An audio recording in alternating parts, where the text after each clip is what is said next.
Sometimes I don't know what I'm going to say, what I'm going to talk about, but I still talk. This is one of those days. We're in clergy today. Not that I'm any holier than I am any other day. We're just having a special event that I'm here helping out with. The funny thing about, and why I think it's important to always read the Bible, is because of times like this when you might not have anything else within you. But because you have stayed close to the Word of God, you'll always have something to share with somebody, because it always enables you to always remain ready. And not just to read the Word, but to think about it. I think that there are no accidents, that God always leads you. He's always leading you, leading you, leading you. Think of the 23rd Psalm. He's always leading you along his path to righteousness. It's just that sometimes we don't want to follow, or we wanted to stay in the grass where we were led to in the first place. But what I read comes out of the book of Isaiah, and I think it's chapter 49. Forgive me if it's chapter 50 or chapter 48.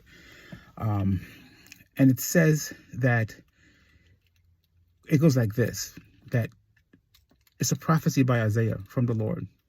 And the Lord is saying to us that we have drunk from this cup of punishment, of chastisement for a very long time, and God is saying that that time is over.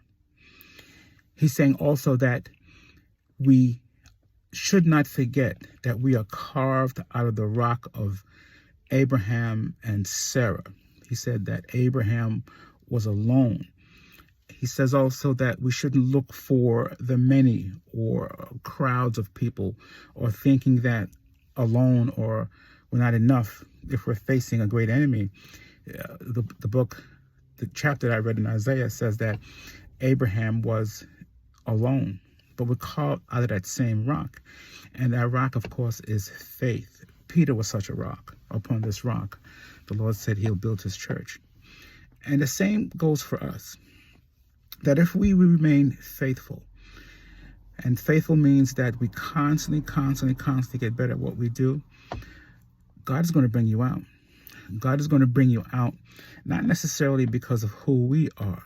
It's because by getting ourselves together, by doing right, we're saying that we want him, that we want to clean ourselves up. We want to make ourselves presentable, because then that when we make ourselves presentable, then we transition from the called, the many that are called, to the few that are chosen.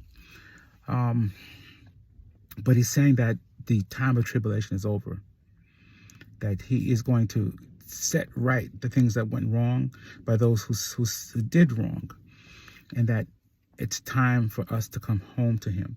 And by coming home to him, it means that we're going to find peace. Jerusalem, the heavenly place, the peace within, is a place of peace. And that's what God has for you to hear today. Your troubles are over. Continue to walk along that right path, and you shall see the glory of God flourish in your life.